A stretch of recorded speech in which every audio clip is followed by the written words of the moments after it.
Fala pessoal, sejam muito bem-vindos para mais uma aula do nosso curso de Abraham Kuyper. Na verdade, hoje eu quero ensinar uma coisa para vocês que eu mesmo aprendi nessa semana que passou. Eu recebi um grupo de holandeses aqui na minha casa e eu perguntei algumas coisas para eles, dentre elas qual era a melhor pronúncia do nome de Kuyper, né? Que a gente costuma falar em português, Abraham Kuyper, ou em inglês, Abraham Kuyper. E eu perguntei então qual que seria a melhor pronúncia.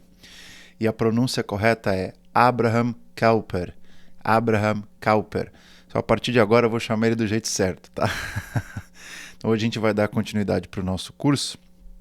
E a aula de hoje nós vamos falar sobre a visão política de Kuyper. Obviamente, a gente já tocou em alguns elementos da visão política dele, especialmente os fundamentos da sua teologia. Hoje a gente vai tentar fazer um movimento um pouco diferente. Vamos falar dos contornos, das implicações da sua teologia na prática, como que isso aterrissou em terra firme. Então vamos falar com o Senhor.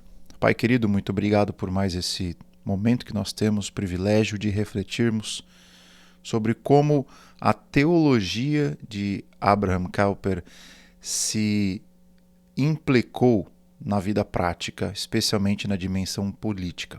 Ajuda-nos a termos uma compreensão melhor de como isso aconteceu na realidade dele e da Holanda, e se algo de novo para nós aplicarmos para a nossa própria vida, para nós agregarmos ao nosso conhecimento político, porque o Senhor nos colocou no mundo, e para vivermos no mundo de forma significativa, de acordo com a tua palavra, nós precisamos aprender a viver também na dimensão política. Que Kuyper seja um guia, uma luz a nos guiar no meio dessa caminhada. Em Cristo Jesus eu peço sabedoria. Amém. Muito bem, gente. O objetivo dessa aula é introduzir para vocês os contornos mais importantes da teoria política de Abraham Kuyper. Como nós vimos nas aulas anteriores, toda a visão pública do Kuyper é derivação da sua teologia calvinista. O que é isso? Significa que ele tem um fundamento teológico, doutrina da soberania de Deus, história da redenção, criação, queda, redenção, consumação.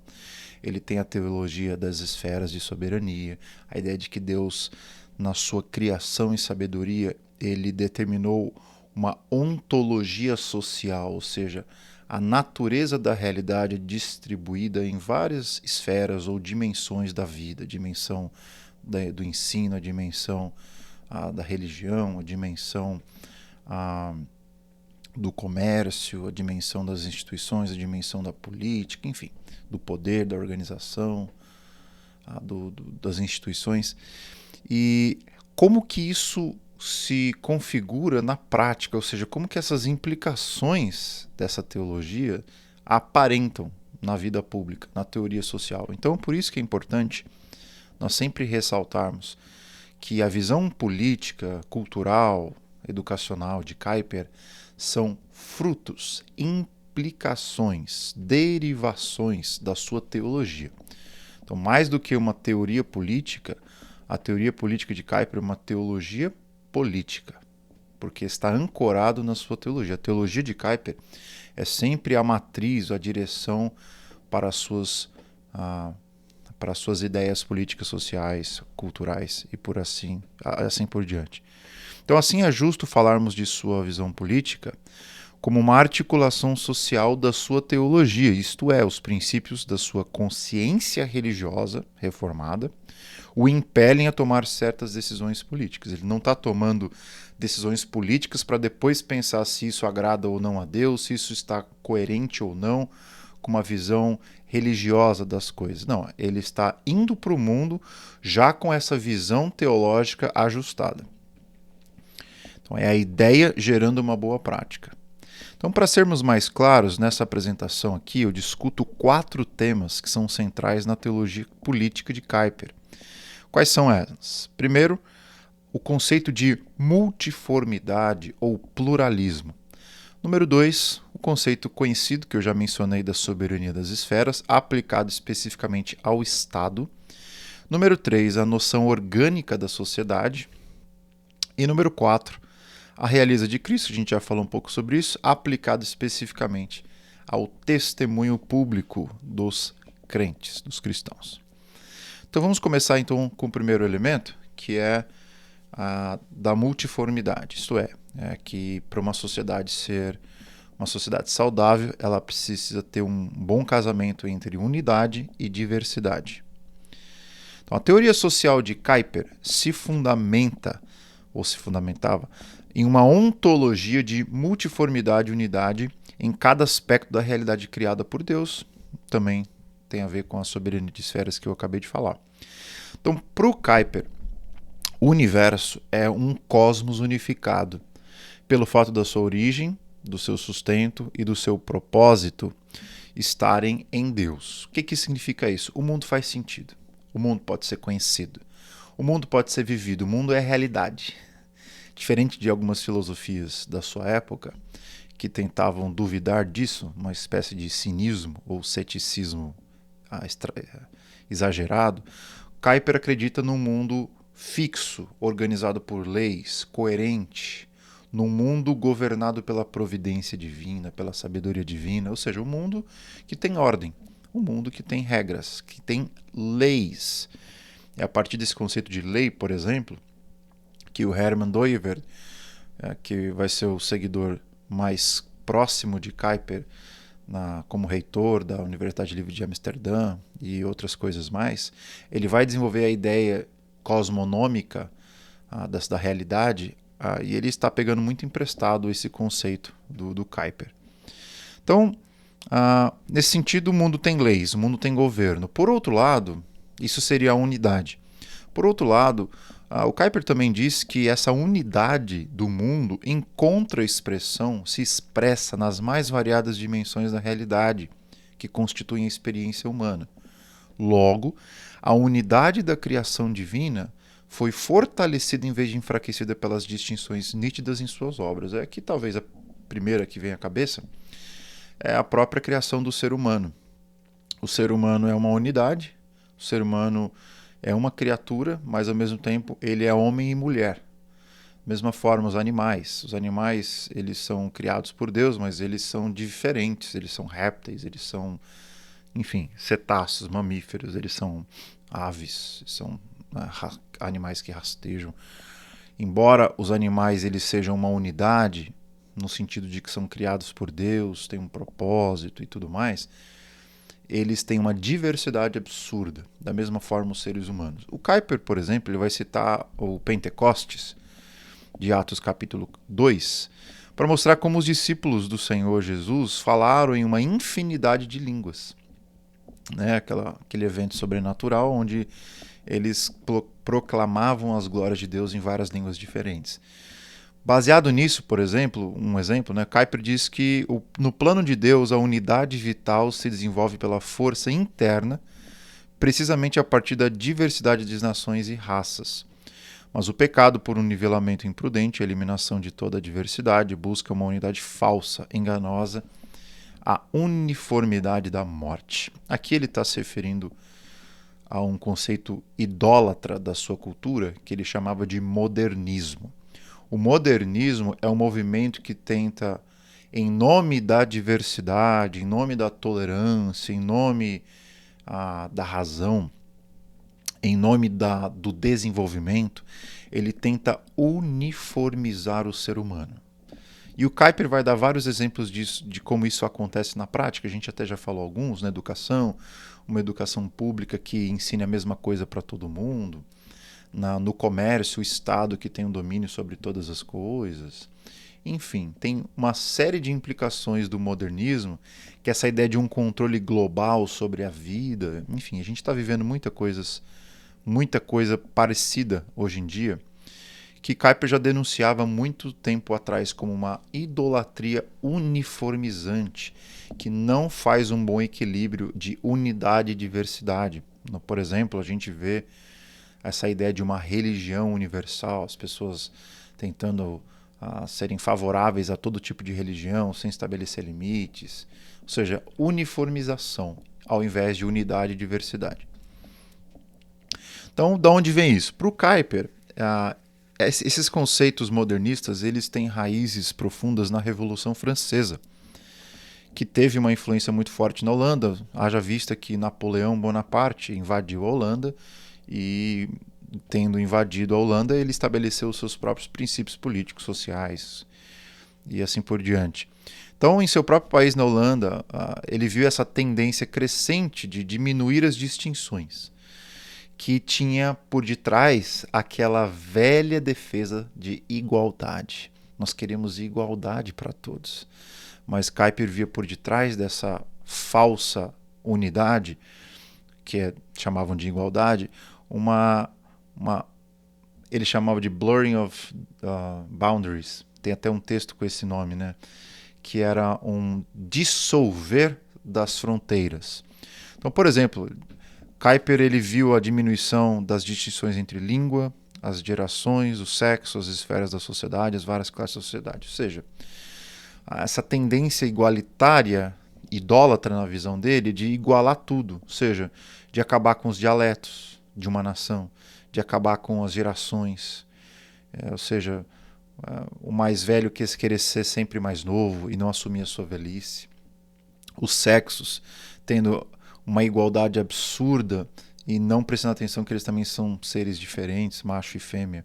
As esferas da sociedade tentando ser uniformizadas. Enfim, é uma questão de escala muito ampla dentro da sociedade. Ele observou essa uniformidade, por exemplo, na arquitetura, na moda, na escolarização, que, segundo ele, refletia a tentativa modernista de igualar tudo. Ou seja, um único sistema de educação para todo mundo, que educa todo mundo do mesmo jeito, e, na opinião de Kuyper, muito mal. E esse sistema foi implantado em vários países e, por onde passou, destruiu a diversidade das pessoas e não construiu absolutamente nada no lugar de produtivo para a sociedade. Interessantemente, embora o Kuyper denunciasse o que ele chamava de, entre aspas, maldição da uniformidade moderna, ele simpatizava com o anseio por unidade social ideal de uma comunidade mundial. Isso é importante. O Kuyper ele via forças nesse movimento, que é a ideia de que, de fato, a sociedade não é atomizada, ela não é uma comunhão de indivíduos, não, é uma comunhão de comunidades, é uma união fraterna. Isso é muito importante no pensamento de Kuyper e dos regimes europeus. Então, essa humanidade, essa comunidade mundial compartilhava os dons da criação com justiça e liberdade para todos. Porém, né, ele argumentou que o problema não era com esse ideal de uma unidade social, mas sim com pensar que esse ideal poderia ser alcançado pelos esforços do homem no atual presente momento, ao invés do culminar da história por um ato sobrenatural de Deus. Ou seja, essa unidade social utópica seria construída pelo homem, na visão modernista. Quando Kuyper diria, não, essa unidade social ela é boa, só que ela não vai ser construída pelo homem e nem vai ser agora. É um ato sobrenatural que só vai acontecer na vinda de Cristo. E é o que eu vou explicar agora, né? Kuyper vai dizer que somente quando Cristo retornar para julgar os vivos e os mortos, para destruir Satanás e o pecado e para estabelecer o seu reino na terra como é no céu, então todas as nações, tribos, línguas e raças se unirão na adoração do Deus vivo. Por ora, ou seja, essa dimensão do já e o ainda não, né, o ainda não é onde vai ter essa união perfeita, por enquanto, no ainda não. No já, né, temos alguma coisa, já, por ora, Kuyper advertiu severamente todas as tentativas utópicas de construir uma unidade religiosa ou política entre todas as pessoas que negavam a depravação do homem e a influência corruptora do poder centralizado. O que ele está dizendo aqui?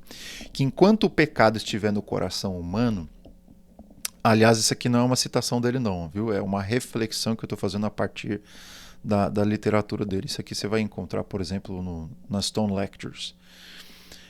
O Kuyper está dizendo o seguinte: enquanto houver pecado no coração humano, com raízes profundas, não tem como a gente sonhar com essa utopia de uma unidade social, porque enquanto houver pecado, haverá corrupção. E sempre que esse projeto tentar se concretizar, ele vai se concretizar, vai destruir a pluralidade das nações. E é o que ele coloca aqui. Ó. Então, Deus criou uma pluralidade de nações, Deus criou diferentes esferas da vida social e Deus ordenou que diversas religiões liderassem o mundo, cada uma por sua vez. Esse sistema de união social acabaria por destruir a fé cristã, de alguma forma. Porque, na medida em que você tenta unir todas as religiões em um só, obviamente você perdeu todas elas.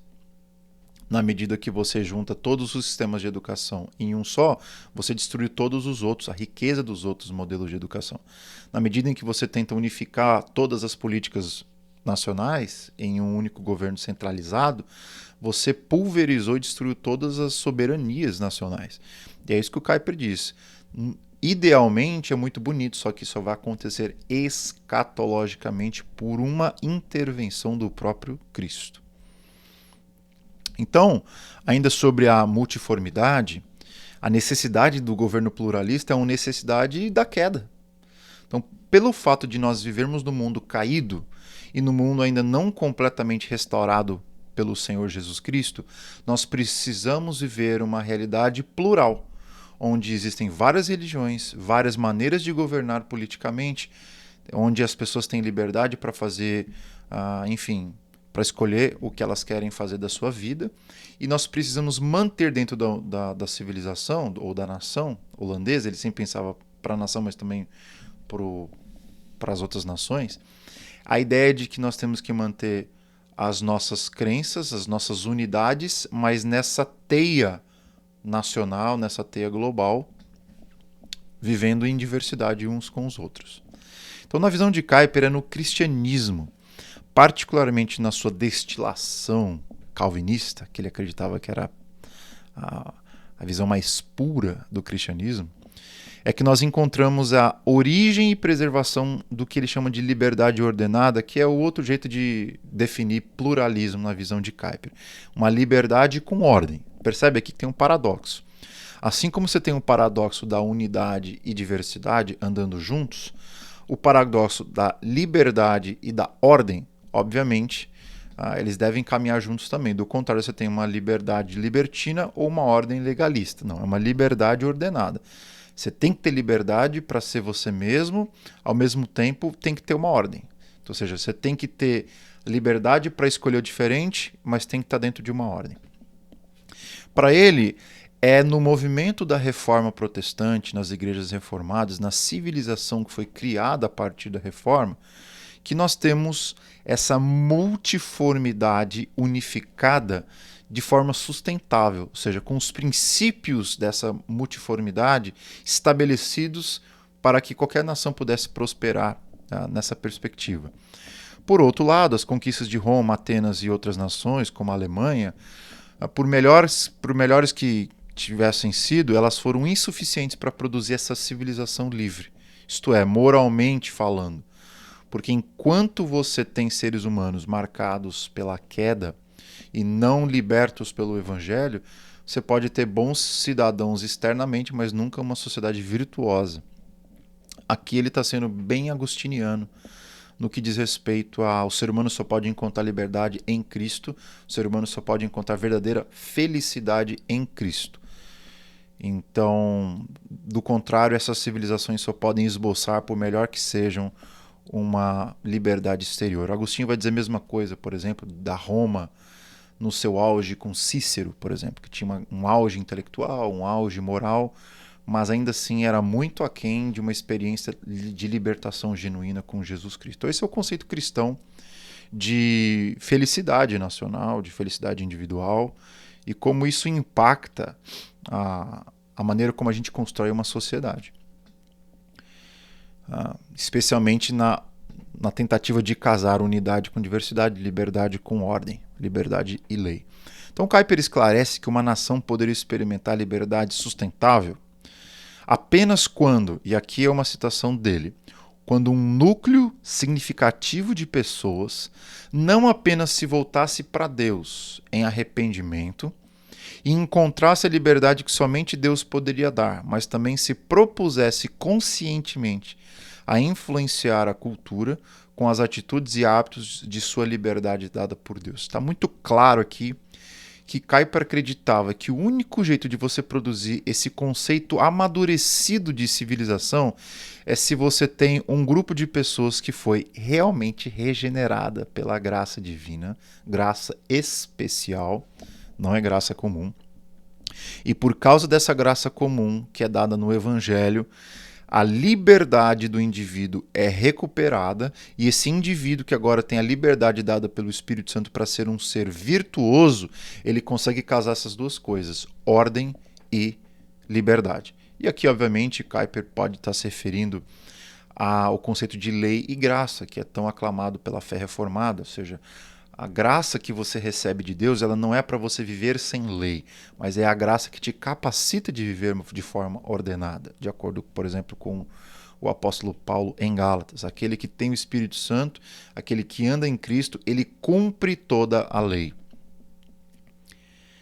Então, Kuyper acreditava que uma sociedade, para ser próspera, ela de fato precisa ter a presença dos cristãos regenerados, para que a influência dessa liberdade com ordem possa disseminar-se na sociedade como um todo.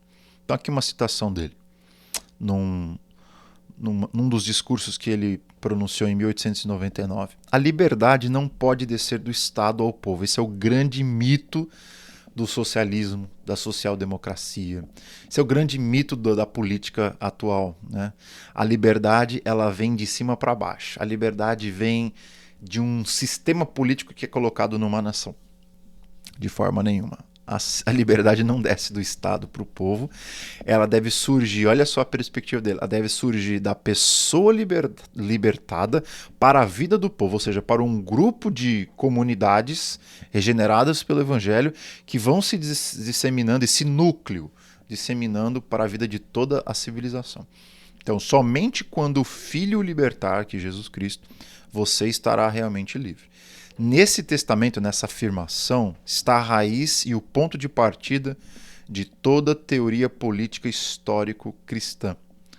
Liberdade para o povo e liberdade do despotismo por meio do retorno do pecador à obediência de Deus. Então, está muito claro aqui para ele que o que traz liberdade, o que traz bênção para uma nação é um grupo grande de cristãos verdadeiros influenciando a moralidade daquela nação, as políticas públicas daquela nação e trazendo como consequência o maior exemplo, o maior número de ilustrações possíveis na vida comum dessa liberdade ordenada, desse casamento entre unidade e diversidade.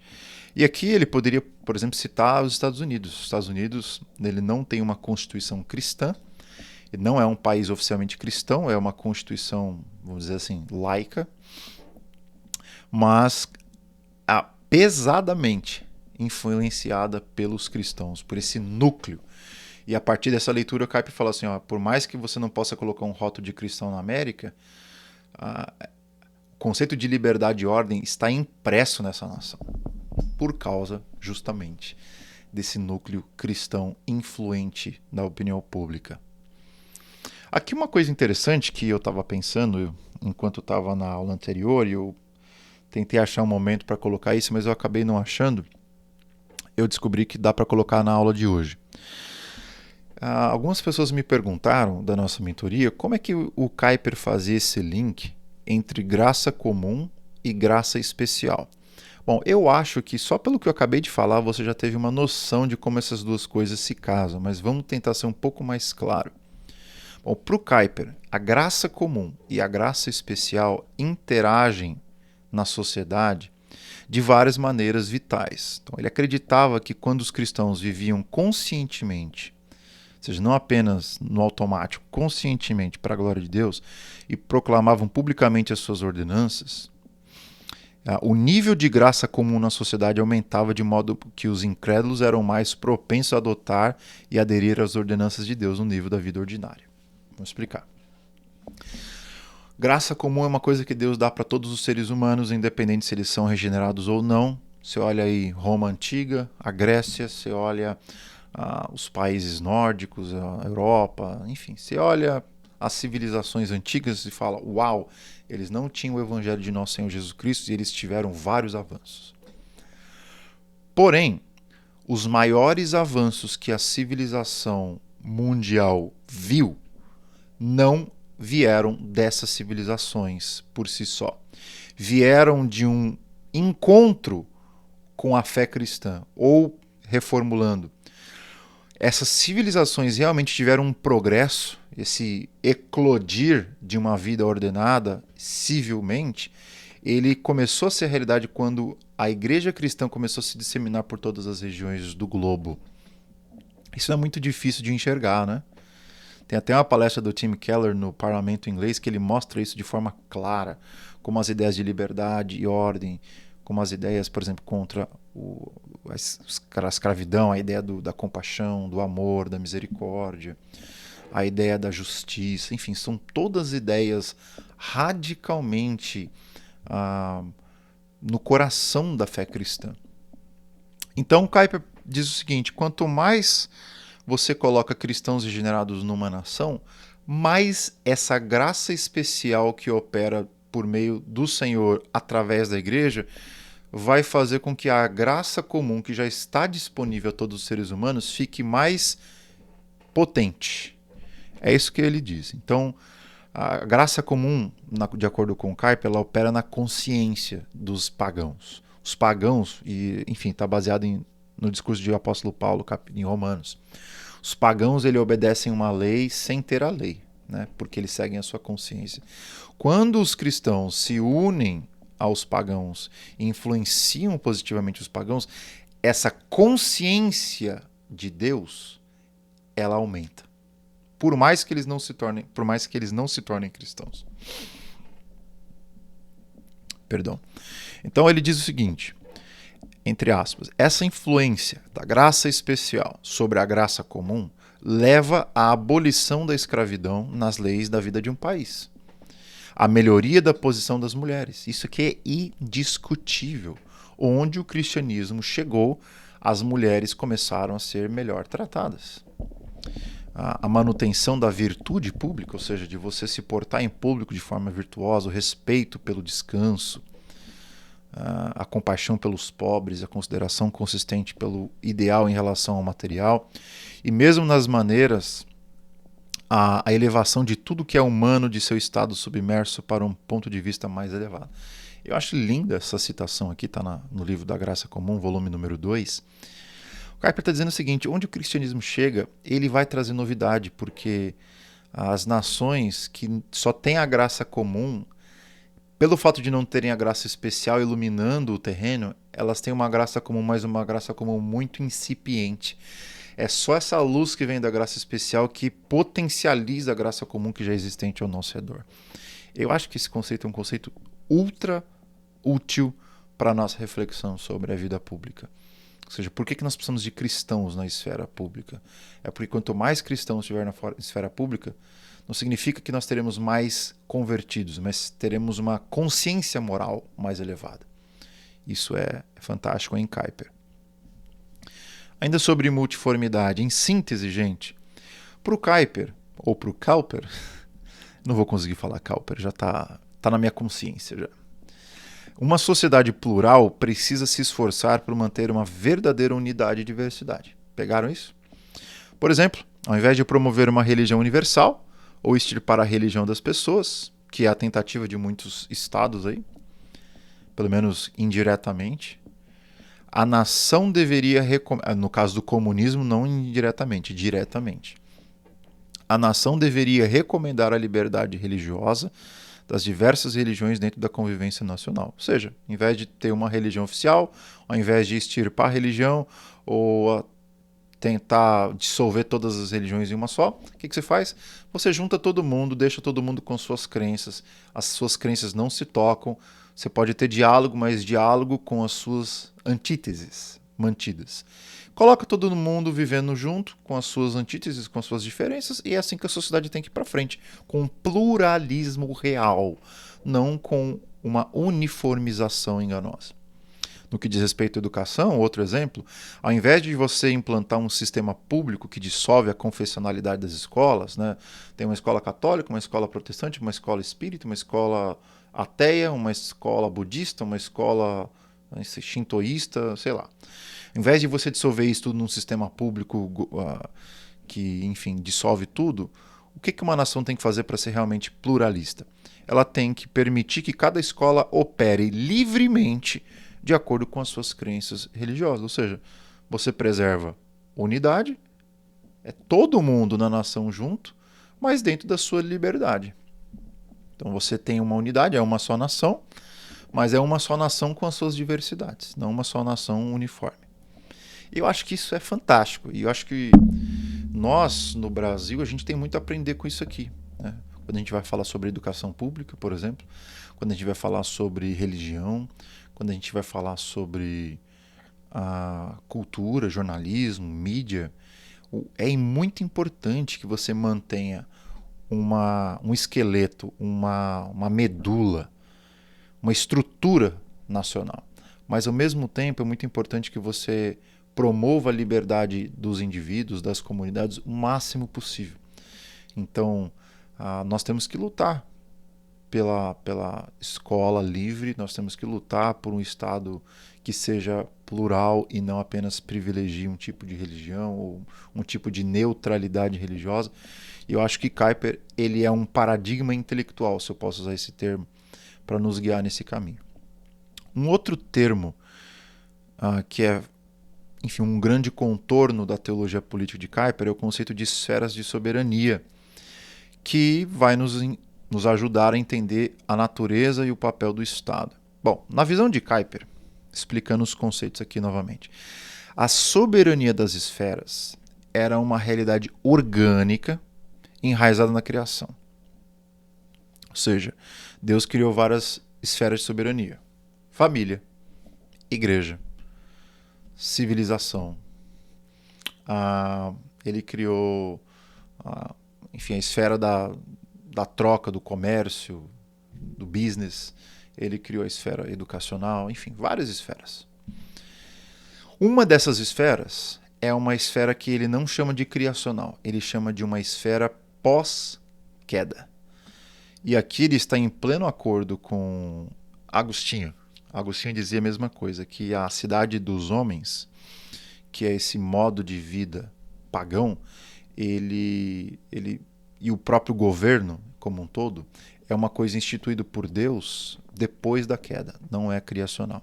O que há na criação é um modo de governo geral, política como um todo. Governo é algo pós-queda. Então, política sempre existiu, sempre existirá, né? No Novo Céu e Nova Terra nós temos uma monarquia, Cristo Jesus reinando sobre todos. Então tem política, mas não vai ter governo, no sentido de ter um instrumento que Deus usa para refrear a maldade, para refrear a impunidade e a injustiça. Então, diferente dessas demais esferas, como família, igreja, a sociedade civil, que são instituições orgânicas enraizadas na criação, o Estado é uma instituição mecânica, que ela foi ordenada após a queda e ela tem um motivo, ela tem uma finalidade, que é refrear o pecado. E o Kuyper considerou essa uma distinção fundamental que deve ser reconhecida e acomodada se qualquer civilização busca liberdade ordenada que realmente funciona.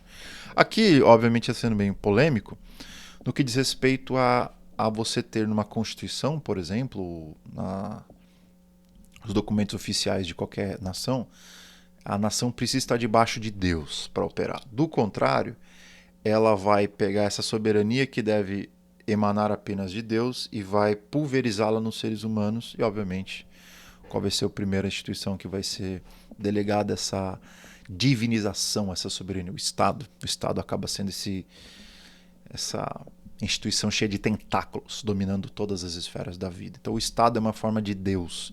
Então Kuyper diz que o único jeito de você evitar isso é se você, logo na sua Constituição, você diz que você é uma nação debaixo da soberania de Deus.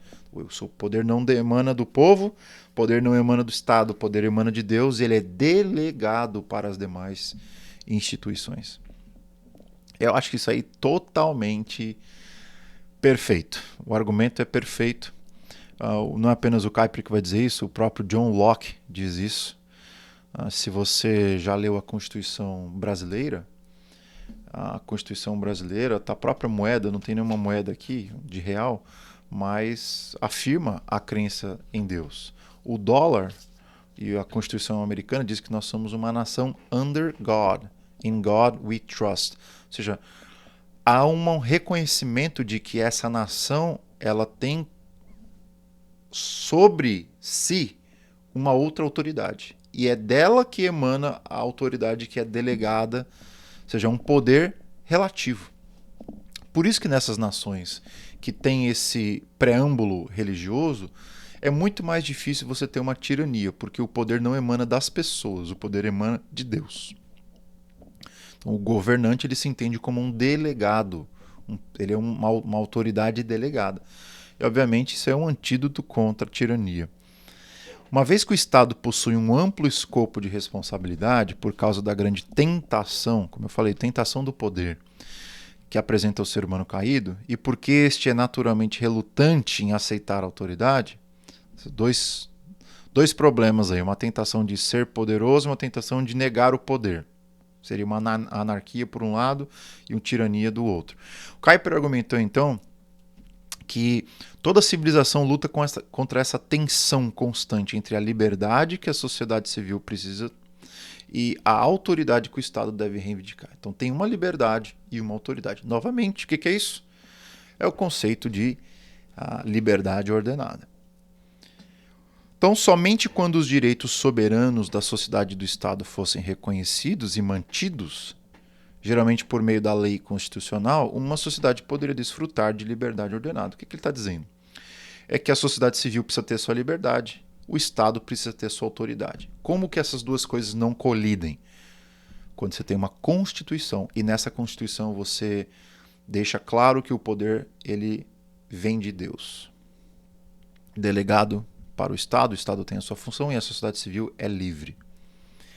Aqui um modelo interessante é a Constituição americana. A brasileira tem muita influência de Revolução Francesa, mas também não é das piores. Então, Kuyper acreditava que a filosofia política calvinista poderia ser melhor entendida como as implicações políticas da crença na soberania de Deus. Isso seria uma teoria social política reformada. Então, todo o conceito político é uma implicação, são implicações da ideia de soberania divina. Então, só Deus tinha o direito, o dever e o poder de quebrar e lutar contra toda resistência à sua vontade.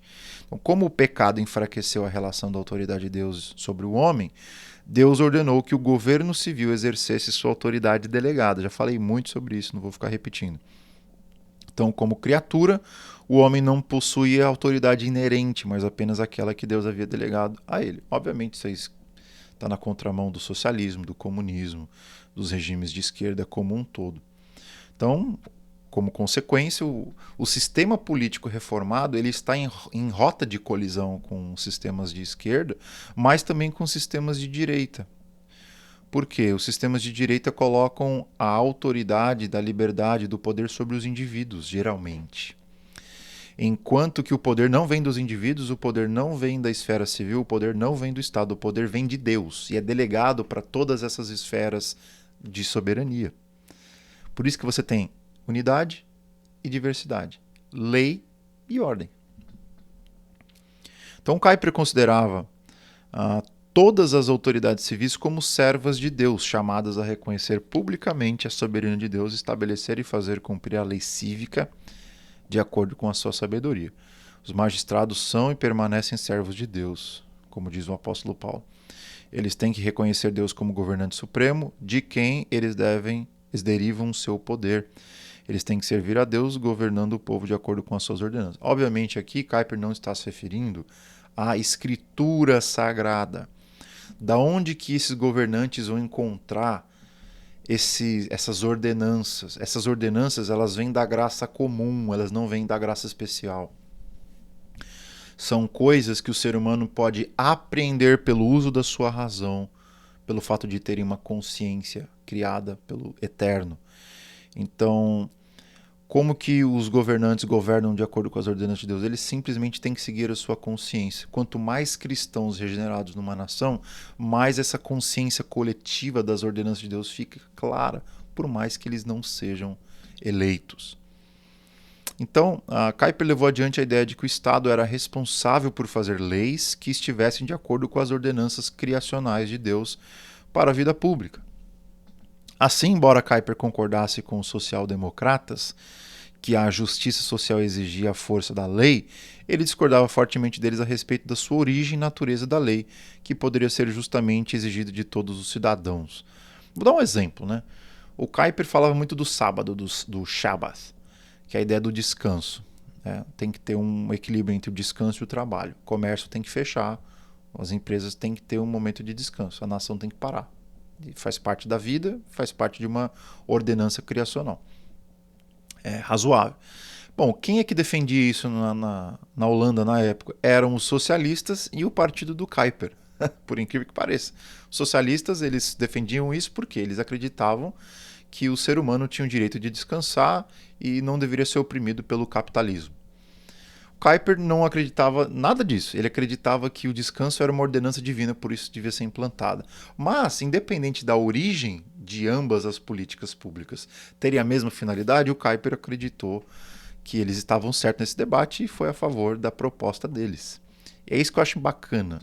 Você pode convergir politicamente na esfera da graça comum, na esfera da vida ordinária, com pessoas que são talvez até anticristãos, mas se eles estão defendendo uma teoria que tem fundamento criacional, você tem que fazer coro com eles. E foi isso que ele fez. Por exemplo, para você instituir como lei ou como recomendação não trabalhar no domingo. Para Kuyper era um princípio divino, para eles era um princípio, enfim, anticapitalista. No final das contas, ambos queriam a mesma coisa, embora motivados por teorias diferentes. Então, outro exemplo, os antirrevolucionários, explica o Kuyper, exigiam que a ordem jurídica deveria ser reformada de acordo com a lei estabelecida por Deus, que beneficiaria os trabalhadores, também os empregadores. Ou seja, Deus tem uma lei. Não matarás, não adulterarás, não roubarás, enfim. Todas as políticas de uma nação, elas têm que ter uma racionalidade criacional que leva em consideração, por exemplo, a dignidade humana, que leva em consideração que nós somos imagem de Deus, que leva em consideração que nós somos seres humanos que temos valor. Só que você não precisa ser cristão para concordar que o ser humano tem valor. Você só precisa acreditar que Deus existe, ou que existe um criador ou uma força superior que te criou com algum sentido, com um propósito na vida. Então é nesse sentido que Deus é usado aqui de forma mais genérica, não necessariamente é o Deus cristão, é um Deus que engloba até o Islã, por exemplo. A doutrina da graça comum de Kuyper, por exemplo, permitiu-lhe argumentar que o Estado poderia estabelecer a lei da graça comum de Deus para a sociedade humana sem infringir liberdade de consciência. Obviamente, não estamos jogando sobre a civilização leis especificamente cristãs, mas leis que envolvem o crente e o não crente. Eu acho que eu vou dar outros exemplos aqui ao longo da aula. Deus e não o homem era a fonte absoluta da lei, devido a tal graça comum, todos os seres humanos poderiam conhecer e cumprir a lei civil de Deus. Isso é uma outra coisa. Como que os ímpios vão saber? Eles vão ter que ler a Bíblia? Não, eles sabem a lei de Deus, porque foi escrita no coração deles. E não apenas sabem, eles têm a capacidade de cumprir a lei de Deus nesse sentido mais básico, mais de sobrevivência. Nós não estamos falando aqui de ser um discípulo de Jesus. Não de ser uma pessoa virtuosa, mas simplesmente de ter uma vida minimamente civilizada. Qualquer outra postura levava ao relativismo moral, por um lado, que não reconhecia nenhum padrão moral fixo. Por isso que precisávamos do conceito de Deus, não apenas para a ideia de governo, mas para a ideia de moralidade também. E colocava em risco a manutenção da liberdade ordenada, né? Então, se você não tem nenhuma unidade, você só tem diversidade. Se você só tem diversidade, você não tem nada que possa te prender no sentido de colocar você na ordem. Então aí você vira uma anarquia também. Então assim, as leis do sábado deviam proibir o comércio desnecessário, mas nunca exigir a frequência à igreja. Você não pode determinar que uma pessoa tenha que frequentar a igreja. Isso é uma regra entre os cristãos. Da mesma forma, a regra de você batizar as pessoas não é uma regra que se aplica aos incrédulos. É uma regra que só se aplica aos crentes. Participar da ceia do Senhor, ouvir os sermões, ser um cristão diligente na sua igreja, trabalhar como presbítero, coisa do tipo, né? Pregar a palavra, são coisas que eu não posso obrigar os incrédulos a fazerem. O que eu posso é, como uma civilização, termos um padrão moral mínimo para a convivência. E Kuyper diria que Deus colocou no coração de todo mundo isso. E as pessoas têm discernimento disso e a gente não tem que ter medo de lutar por esse tipo de ética civil, com medo de infringir o coração das pessoas. A gente não está infringindo nada, é uma coisa que está no coração do ser humano. Graça comum. Então, da mesma forma, as leis de blasfêmia deveriam proibir os oficiais do Estado de negar a fonte divina de sua autoridade, mas dar a cada cidadão como cidadão o direito de expressar o ateísmo. Isso é outra coisa interessante. Então ele escreve: a palavra de Deus deve governar, mas na esfera do Estado somente através da consciência. Então, a Bíblia, gente, não é um livro que deve ser usado como fonte de autoridade para a dimensão da graça comum. Porque a Bíblia é um livro que legisla sobre os regenerados. Mas a graça comum de Deus já tem todos os elementos necessários escritos no coração do homem para que uma civilização seja próspera. Então Deus fala com os ímpios, Deus fala com uma nação através da consciência dessas pessoas. Então, a primeira coisa é, e continua sendo, que todas as nações serão governadas de maneira cristã. Quer dizer, de acordo com o princípio de que toda arte de Estado flui do Cristo. Mas isso nunca pode ser realizado, exceto por meio das convicções subjetivas daquela imposição de autoridade, de acordo com suas visões pessoais das exigências desse princípio cristão com relação ao serviço público. Aqui sim, Kuyper entra num paradigma um pouco questionável. E aí eu não saberia resolver esse problema. Que é a ideia de que na Constituição uma nação devesse colocar como Constituição de que aquela nação está debaixo de Cristo. Porque aí ela se torna extremamente cristã e aí eu acho que você acaba criando um problema com a pluralidade. Então eu acho que esse foi um equívoco de Kuyper. Bom, na medida que a civilização ela tem uma visão cristã de mundo, você pode até pensar no Estado confessional, né? Por exemplo, a Inglaterra é um Estado confessional, que tem a religião cristã oficialmente. Os países nórdicos, a mesma coisa. O problema é que eu não vejo isso como uma coisa que prosperou. Por mais que você não obrigue as pessoas a serem cristãs, você ainda tem um Estado confessional. Isso acaba soando como opressor, soando como religião sendo jogada de goela abaixo nas pessoas. Então, eu acho que nesse aspecto eu discordo de Kuyper, eu discordo, por exemplo, do Oliver O'Donovan. Eu sou mais Lockeano nesse aspecto. Eu acho que um conceito mínimo de Deus, da imago Dei e da ideia da soberania de Deus é suficiente para você se manter em comunhão com os incrédulos na esfera pública. Cristo, embora nós saibamos que ele governa sobre todos, colocar isso em termos de Constituição, eu acho que fere os princípios do pluralismo e, obviamente, da unidade e da diversidade. Meus 2 centavos aqui. Se você tem uma ideia melhor aí, se você discorda de mim, deixa aí no WhatsApp, conversa comigo pessoalmente. Então, ainda sobre a soberania das esferas, em síntese, toda autoridade humana, o rei, o deputado, o vereador, o senador, governador, prefeito, toda essa autoridade é delegada por Deus e ela se torna visível na medida em que ela é dividida nos vários cargos e esferas da sociedade. Como que eu vejo que Deus está reinando? Eu olho nessa divisão de autoridade que está visível a olho nu na sociedade. A doutrina da soberania das esferas, ela é importante por quê? Porque ela limita o Estado. Não ao postular a soberania do indivíduo novamente, mas ao postular que o Deus soberano delegava sua autoridade ao Estado e à sociedade. Então a autoridade de Deus era inerente, universal e soberana. A autoridade do homem foi delegada, é limitada e é difusa. Isso aqui é um princípio político absurdamente necessário hoje. Então, a autoridade de Deus é inerente, ou seja, ela está dentro do próprio Deus. A autoridade de Deus é universal. Deus não reina apenas sobre os crentes, ele reina sobre os incrédulos.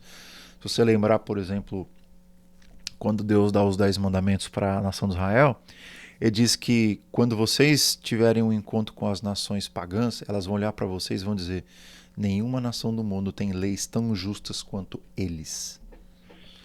Ou seja, porque os 10 mandamentos, especialmente o mandamento do 5º ao 10º, eles são totalmente aplicáveis a qualquer lugar do mundo, porque são leis que já estão gravadas no coração do humano. A lei só me revela a força desses elementos. Por outro lado, a autoridade do homem ela é sempre delegada, ou seja, o poder não vem de mim, não posso ser tirano. Ela é limitada pelo quê? Porque tem esferas de soberania. O Estado ele não pode fazer tudo, ele tem que fazer o que está na sua competência. É difusa, é sempre federal, ela não é apenas concedida a um ser apenas. Então, por exemplo, o Estado, qual o papel do Estado, gente? O que o Estado tem que fazer? É uma pergunta muito complexa, Doiverd também não é sempre claro aqui, mas tem uma linha condutora aí. O Estado é um instrumento de justiça pública.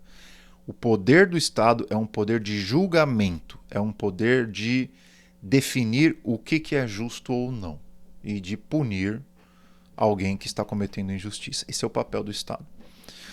Então, embora possuindo uma vocação e uma natureza sagrada, porque vem de Deus, o Estado não tem autoridade para interferir no funcionamento normativo das esferas. Por exemplo, o Estado não tem que educar ninguém. Essa é a primeira coisa. Não é o papel do Estado educar ninguém. Não é o papel do Estado administrar negócio. O Estado não tem que ser empresário. O Estado não tem que criar família.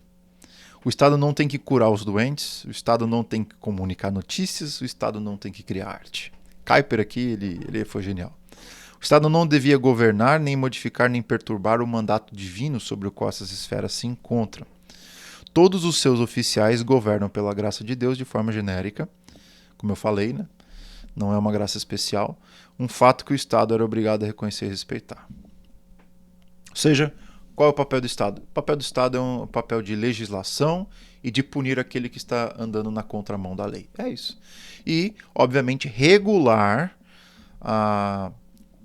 em termos de justiça, essas esferas aqui, né? O Estado não vai educar as crianças, ele não tem esse papel, mas ele pode conter injustiças no processo educacional por outras instituições, né, para promover justiça. Da mesma forma, os negócios.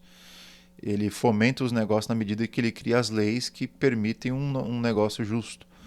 Ele não cria famílias, mas ele delimita quais são os limites, né, de uma família que seja minimamente justa, né, não opressora. E aqui, obviamente, tem muita discussão sobre como o Estado tem que fazer isso. Da mesma forma, com questão de criação de hospitais, o Estado não tem necessariamente essa missão, mas ele pode socorrer, na medida da urgência, os mais desfavorecidos, que não são encontrados pela generosidade da igreja ou pelas instituições não governamentais. Enfim, é uma longa discussão. Se você já estudou Kuyper, você sabe que isso não é tão simples assim. Mas o fato é, a regra é, sociedade civil vai fazer isso aqui. O Estado, ele entra como um suplemento.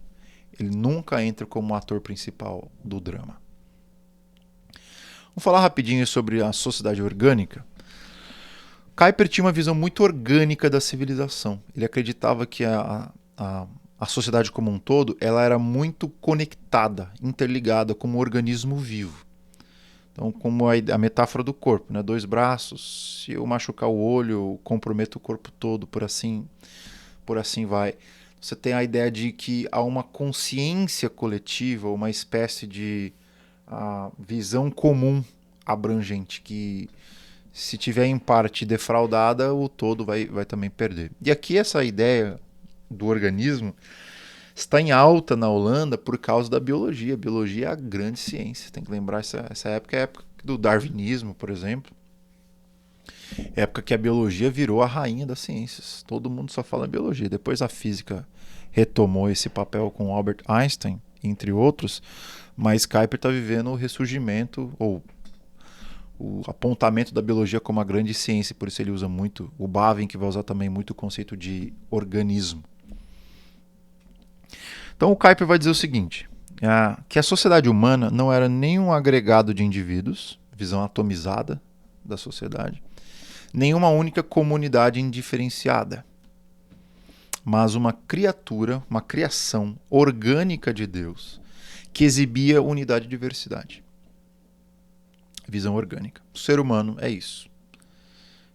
É uma unidade, mas é homem e mulher. É uma unidade, mas tem 2 olhos, 2 braços, 2 pernas, enfim.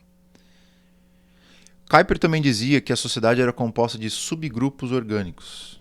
O que são esses subgrupos orgânicos? São grupos que têm a sua unidade formada e expressada no seu formato por uma consciência comunal abrangente. Essa consciência pública, mantida de forma pré-consciente pela maioria dos cidadãos, era a força orientadora mais forte da sociedade, responsável pela maioria de seus costumes, hábitos, conceitos, leis, estrutura, instituições comunais.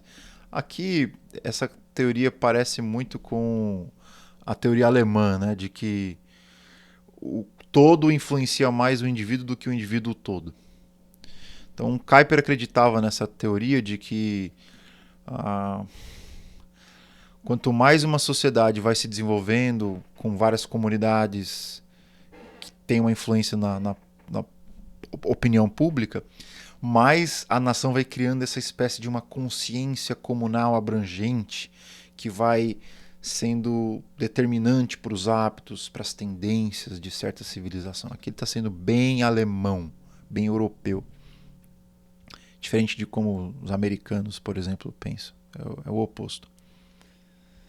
Então, ainda nessa visão orgânica, o Kuiper reconheceu que essa consciência abrangente era em si mesma um campo de batalha.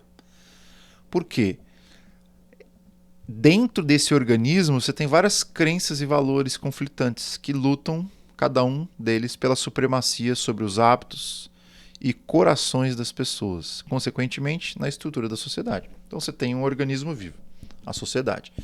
Nesse organismo vivo, obviamente, você tem alguns setores ou alguns grupos, comunidades, que têm uma influência maior. E essa influência maior desse núcleo de pessoas, geralmente as que são conscientes da sua teoria, da sua implicação, elas vão, de certa forma, normatizar o jeito da vida das pessoas. As tendências, os hábitos, as modas e tal.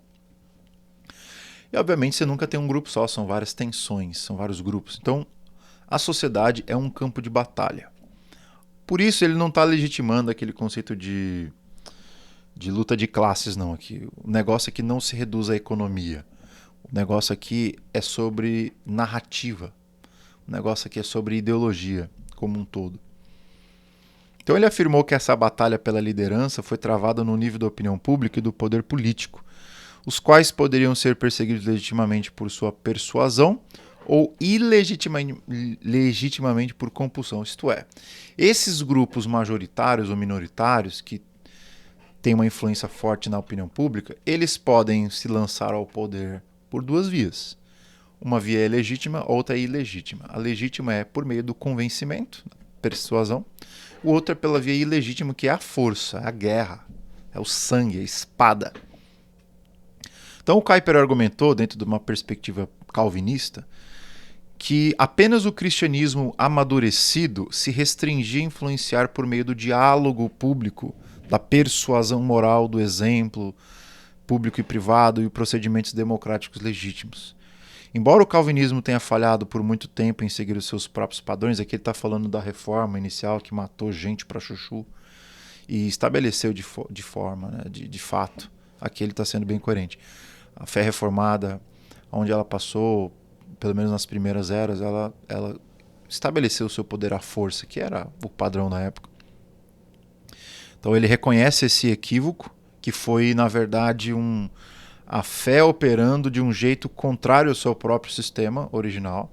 Ele insistiu que apenas o calvinismo maduro, que seria esse novo calvinismo que ele estava sugerindo, que era o neocalvinismo, estava tão determinado a evitar o uso da força na sua vocação por influenciar a opinião pública. Então, opinião pública, como que eu crio tendências, como que eu crio costumes, hábitos, é diálogo, é persuasão, é batalha de narrativa, é imprensa, é universidade, é partido político. Liberdade, ninguém pode mexer com as nossas liberdades. Aí é guerra. Aí sim você tem o direito de usar força. Mas opinião pública é persuasão. Isso ele disse, por exemplo, num discurso dele chamado Maranata. A maioria desses discursos, gente, está naqueles livros que eu passei para vocês, daquela antologia do James Bratt. Então, gente, por sociedade orgânica, nesse conceito de organismo da civilização, Kuyper estava convencido de que na maioria das nações, uma minoria de pessoas conscientemente comprometida com um princípio fundamental influenciava fortemente a consciência comunal. Então, você tem uma minoria de pessoas consciente do que eles sabem que é verdade e do que eles praticam como verdade. Quando essas pessoas se lançam na civilização, elas influenciam a maioria, mesmo sendo uma minoria. E, portanto, a nação fornecendo os hábitos, normas e disposições pré-conscientes com os quais a sociedade operava. Então, os Estados Unidos é um grande exemplo disso novamente para o Kuyper, porque, por exemplo, os caras que participavam na redação da Constituição eram puritanos, eram os peregrinos, os pais fundadores. E a civilização não era cristã. Você olha os primeiros presidentes da República americanos, a maioria deles eram deístas, não acreditavam em Cristo, não acreditavam na fé cristã. Né? John Quincy Adams, o Benjamin Franklin, tantos e tantos, o próprio Abraham Lincoln. Mas eram extremamente religiosos, no sentido de que há um Deus sobre nós. E extremamente influenciados pelo cristianismo, por mais que eles não adotassem o cristianismo. Então, por quê? O cristianismo era sempre essa força organizadora da comunidade, embora não fosse a maioria. Então, a vasta maioria das pessoas carecia de uma visão de mundo unificada, e na opinião do Kuyper, somente o cristianismo tem esse poder de trazer uma cosmovisão unificada para todas as áreas da vida, de forma a produzir liberdade e ordem. E a batalha pertencia àqueles que estavam despertos para seus primeiros princípios e dispostos a sacrificar tudo pelo seu trabalho constante. E foi isso que o Kuyper fez pro resto da sua vida, né? Ele estava consciente do que era a fé reformada, o cristianismo, estava consciente de como aquilo devia operar na sociedade e ele lutou até o último instante para fazer isso. E por fim, gente, a Kuyper, então, como eu falei, ele tinha uma dedicação exclusiva na sua vida por fazer com que os cristãos assumissem publicamente as implicações sociais da sua confissão. Isso iria reverberar na prática em um testemunho público dos cristãos, um testemunho público, não apenas privado, reduzido a uma eclesiologia. Então, Kuyper estava convencido de que, como a sociedade era orgânica, ou seja, como tudo está interligado, as pessoas se influenciam sem querer, cheia de visões de mundo antitéticas, que não poderiam coexistir pacificamente na consciência comunal de uma nação. Então, embora nunca se possa dizer que a sociedade incorpora consistentemente apenas uma visão de mundo, tanto Groen quanto Kuyper acreditavam que na tradição cristã, na Holanda, estavam sob forte ataque do modernismo. Kuyper entendeu isso como seu chamado urgente para despertar e convocar os calvinistas e todos os companheiros de viagem para se oporem ao modernismo e à tirania que ele produziu. Nisso ele insistia que estava servindo aos interesses de toda a nação. Simples. Sociedade orgânica é: quanto mais você luta por estabelecer a sua narrativa de forma persuasiva, e consciente, mais chance você tem de influenciar a opinião pública. Kuyper sabia disso, mas ele sabia também que você tem batalha, você tem guerra, porque você tem o poder do maligno, você tem o poder da impiedade, você tem a idolatria. É aí que vem a antítese. Você tem que dialogar, mas ao mesmo tempo saber que tem uma antítese. Então, é conviver com a guerra. Kuyper sabia disso. Então vamos guerrear. Então o chamado de vida dele era despertar a tradição reformada, que era, enfim, era a consciência da nação holandesa, foi a fundação da nação holandesa, ao fato de que eles tinham que tomar uma atitude e viver essa fé em todas as áreas da vida. Esse é o chamado da vida dele. Então, a influência pública dos cristãos era um imperativo para o Kuyper. Por isso que ele fundou uma universidade e não um seminário. Teve uma vez que perguntaram para ele, né? Quando ele estava começando a fundar a Universidade Livre de Amsterdã, perguntaram para ele: por que você não faz um seminário ao invés de uma universidade? Ele falou: porque eu quero produzir mentes para formar uma civilização, não apenas uma fábrica de sermões. Interessante, né? Da mesma forma, por que Kuyper não fundou uma agência de plantação de igrejas? Ele fundou um partido político. Porque ele tinha essa consciência de que o cristão ele tem que fazer uma coisa sem perder de vista a outra. Você tem, por um lado, os cristãos fazendo missão, tem plantando igrejas, mas e a influência pública na civilização, na sociedade? Então, esse foi o chamado de vida dele. Kuyper enfatizou a importância dos esforços organizados e intencionais para influenciar a opinião pública por meio de alguns mecanismos. Então, como é que você muda a sociedade? Na visão do Kuyper. Bom, tem que ter imprensa cristã. Tem que ter meio de comunicação. Número 2, tem que ter partido político.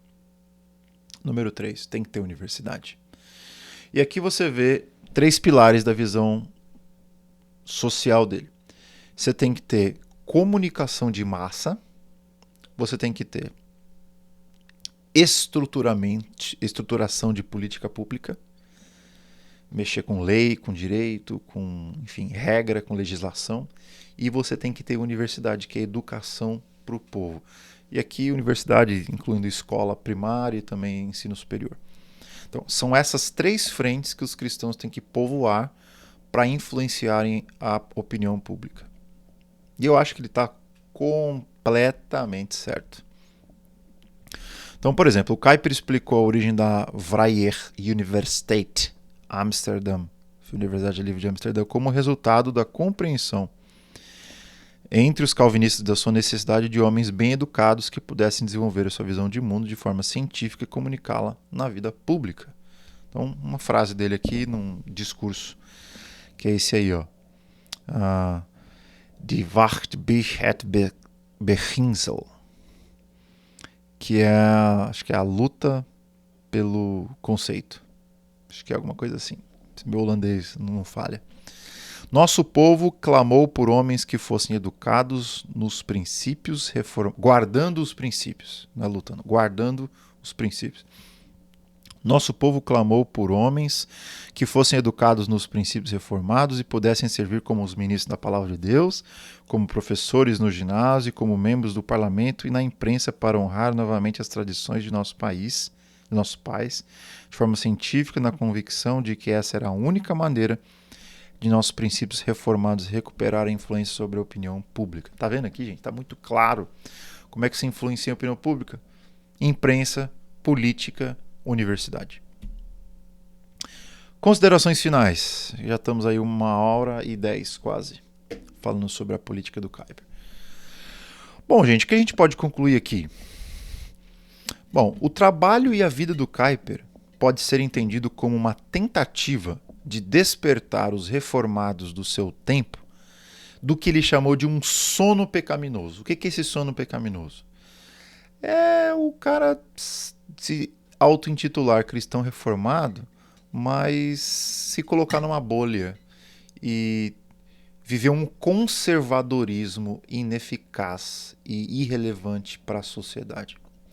Para isso, Kuyper denominava sono pecaminoso essas pessoas, ou seja, que tinham bons princípios, boa ética, até um bom conhecimento teológico, mas que não faziam nada para influenciar a opinião pública. simplesmente usavam a estratégia do avestruz. Aqui é eu falando, não o Kuyper. Qual que é a estratégia do avestruz? É quando o inimigo está se aproximando, você faz o quê? Você, um avestruz grande, você coloca a cabeça dentro da terra e acha que você está se escondendo do inimigo. O inimigo vê que você está com a cabeça dentro da terra e o corpo ficou para fora. Então a estratégia do avestruz ela não serve.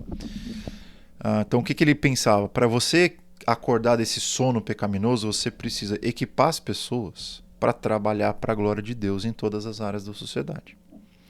E uma grande parte dessa tarefa gigantesca envolve o desenvolvimento e a articulação de uma teoria social neocalvinista. Ou seja, se eu vou viver no mundo, eu tenho que saber como é que eu vou fazer isso. Como é que eu vou fazer isso? Então você precisa de uma teoria, você precisa entender quais são os aspectos sociais da sua fé. E aí tem uma série de coisas que você precisa saber, dentre os quais eu citei 4 para vocês. O conceito de multiformidade, o conceito de sociedade orgânica, o conceito de soberania das esferas e a ideia de testemunho público dos cristãos. Tem muito mais. Eu poderia falar de novo de antítese, eu poderia falar de novo da graça comum, eu poderia falar de uma coisa que eu não falei aqui, que é do mandato cultural, dos mandatos culturais, ou das ordenanças criacionais. Eu poderia falar aqui de um monte de coisa que eu não falei, obviamente, porque eu tenho pouco tempo. Mas eu acho que esses 4 já são suficientes para a gente entender um pouquinho da onde o Kuyper estava saindo e da onde ele queria chegar. Vamos orar para que Deus nos dê sabedoria para, produzirmos alguma coisa parecida disso na nossa própria geração. Senhor, obrigado por essa oportunidade que nós tivemos de discutir sobre Kuyper e sobre os princípios para a política que derivam da nossa fé. A nossa fé é uma fé política. Quando nós celebramos a ceia do Senhor e relembramos o teu corpo e o teu sangue no madeiro, nós estamos proclamando que o Senhor é Rei dos Reis. Logo, estamos proclamando por associação que nenhum dos reis dessa terra tem poder inerente, mas é um poder delegado. Mas também estamos proclamando que todos os nossos esforços políticos aqui eles são meramente defectivos até que o Senhor retorne. Então, Senhor, dentro da nossa fé, nós temos já toda a teologia política que nós precisamos para viver em comunidade e para influenciar positivamente a vida dos pagãos. Não apenas com o Evangelho, especialmente com o Evangelho, mas com a nossa presença na civilização, porque eles não vão se converter por causa das nossas boas obras, eles vão se converter por causa do teu chamado eficaz, da tua ação imediata e soberana e milagrosa. Então eu te peço que o Senhor tenha misericórdia de nós, para que possamos continuar com a missão da igreja, que é pregar o Evangelho e fazer discípulos de todo mundo. E ao mesmo tempo, enquanto fazemos isso, sermos sal e luz do mundo, nas diversas vocações que o Senhor nos colocou, como política, como jornalística, como as nossas profissões, onde o Senhor nos colocar, que possamos glorificar o teu nome e saber articular as implicações sociais da nossa fé. Em Cristo Jesus, nós agradecemos por esse tempo e te louvamos porque o Senhor nos iluminou no processo. Em nome de Cristo oramos. Amém. Amém, gente. É isso aí. Aula 4 terminada. Espero que vocês tenham gostado dessa aula. Aulas longas, aulas muito densas, muito complexas, mas eu espero que possa ter aberto o seu imaginário social de como o cristianismo é profundo, como ele tem muito mais a nos oferecer do que apenas uma dimensão espiritual da realidade. E tem. A fé cristã te renova, por dentro e por fora. Óbvio que a ênfase de Deus está sempre em reformar você por dentro primeiro. E uma vez que Deus faz isso, Ele vai te mandar para o mundo. Então que você esteja preparado a articular política e socialmente as dimensões da sua fé na esfera pública para a glória dele. Que Deus abençoe a todos nós.